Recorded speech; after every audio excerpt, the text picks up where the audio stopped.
तो चलिए शुरू करते हैं आज की स्टोरी। तो राहुल नाम का एक लड़का जिसने अभी अभी 12th पास की है, वो कॉलेज पढ़ने के लिए दूसरे शहर आता है। बिल्कुल अनजान लड़का जिसने कभी उस शहर के बारे में मोबाइल में भी नहीं देखा था। राहुल 7 बजे ट्रेन से अपने सामान के साथ उतरता है। उसको एक बात की फिक्र थी कि वह कैसे और कहाँ रहेगा। राहुल अपने कदम बढ़ाता है मंजिल की ओर। उसके साथ ऐसा कुछ होगा उसने कभी सपने में भी नहीं सोचा था। तो राहुल अपना मकान ढूंढने के लिए सुनसान सड़कों पर घूम रहा था, जहाँ कोई आदमी तो कुत्ते भी नहीं भौंक रहे थे।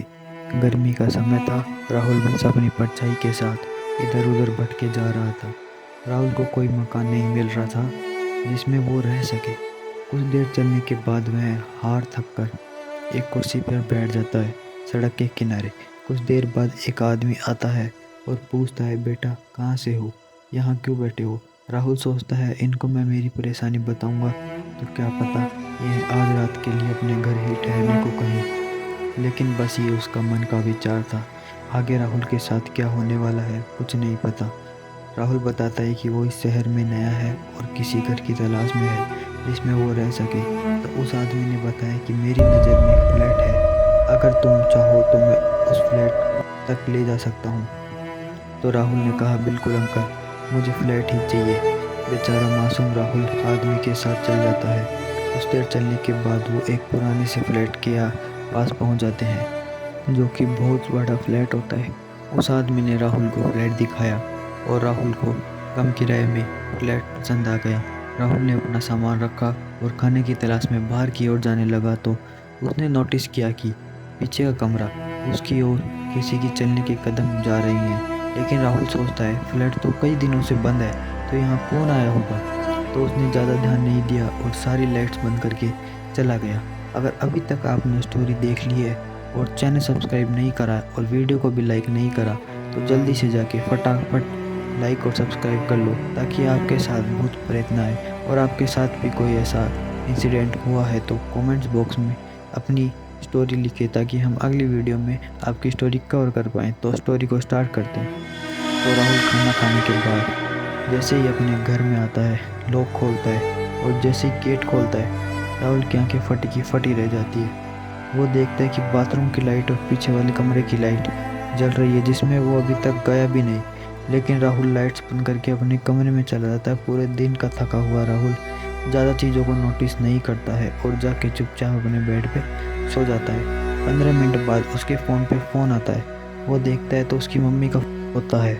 उसके बाद में वह सारी बात बताता है, फ्लैट के बारे में बताता है और फिर बात करके वापस से सो जाता है। थकान की वजह से राहुल को जल्द से नींद आ जाती है। लगभग 12:30 बजे के आसपास राहुल की नींद खुलती है और वो सुनता है कि लड़का और एक लड़की की चीखने की आवाज़ आ रही थी बहुत ज़ोर ज़ोर से, मानो कि उनको कोई मार रहा हो। राहुल बेड से उठता है, फ़ोन की टॉर्च ऑन करता है, देखता है कोई नहीं होता है। दूसरे कमरे में देखता है कोई नहीं होता है। राहुल सोचता है कि थकान की वजह से उसको ये महसूस हो रहा है, फिर वापस आके अपने बेड पे सो जाता है। कुछ देर बाद पीछे के कमरे से आवाज़ आती है, क्यों आए हो इधर, तुम भी मारना चाहते हो। राहुल घबरा जाता है क्योंकि वो आवाज़ किसी लड़की या लड़की की नहीं होती, बल्कि ऐसा लग रहा था कि लड़का और लड़की साथ में बोल रही हो। तो राहुल फिर से उठ के जाता है कमरे की तरफ। तभी लाइट जली हुई होती है तो राहुल और डर जाता है। फिर राहुल अपने फ़ोन की जैसे ही टॉर्च ऑन करता है, उसके सामने एक लड़की अचानक से आ जाती है। बाल खुले, पूरे मुंह पर चाकू के निशान, पूरे खून से सने उसकी ओर देखे जा रहे हैं। राहुल पीछे की ओर गिर जाता है। तो राहुल को अपने पास से ही आवाज़ आती है। तो वो साइड मुड़ के जैसे ही देखता है तो उसके पास एक लड़का बैठा हुआ होता है जो उसे घूर के देख रहा है। राहुल डर जाता है और भागने के लिए घर का दरवाज़ा ढूंढ रहा होता है, लेकिन उसके पैरों में कुछ चुभ जाता है, इससे खून ही खून बहने लगता है। तो राहुल जैसे ही टॉर्च नीचे करता है तो देखता है कि एक चाकू जिससे उसका पैर कट गया है। लेकिन राहुल कुछ भी नहीं देखते हुए बस घर का गेट इधर उधर हाथ मारने से गेट हाथ में तो आ जाता है और राहुल कुछ ना देखते हुए बस भागे जा रहा था नीचे सीढ़ियों की ओर बस भागे जा रहा था। सिक्योरिटी गार्ड के पास पहुंच जाता है और जोर जोर से रोने लगता है। गार्ड पूछता है क्या हुआ, उसको पानी पिला के शांत करता है और पूछता है कि क्या हुआ। तो तो राहुल बोलता है वो फ्लैट में लड़का लड़की बहुत घबरा घबरा के बोल रहा था। सिक्योरिटी गार्ड के कुछ समझ नहीं आ रहा होता है कि वो क्या बोलना चाहता है। तो वो पूछता है कौन से फ्लैट की बात कर रहे हो। तो राहुल बताता है फ्लैट नंबर 402। तो सिक्योरिटी गार्ड के भी होश उड़ जाते हैं और वो पूछता है कि उस फ्लैट में किसने भेजा तुम्हें। तो वो सारी बात गार्ड को बताता है। फिर गार्ड बताता है कि 6 महीने से वो फ्लैट बंद है और वहाँ कोई नहीं गया। 6 महीने पहले एक लड़के और एक लड़की की मौत हो गई थी। कुछ लड़कों ने बदला लेने के लिए उनको मार दिया था। तो राहुल और घबरा जाता है। गार्ड बोलता है टेंशन ना लो, पूरी रात मेरे साथ रहो और सुबह अपना सामान तुम फ्लैट से ले आना। राहुल पूरी रात डरा डरा बैठा रहता है। सुबह होती है। राहुल और गार्ड और दूसरे फ्लैट वाले लोग जो राहुल के साथ उसके घर जाते हैं और सारा सामान उठा के ले आते हैं। तो राहुल एक बात नोटिस करता है कि घर तो पहले जैसा ही है।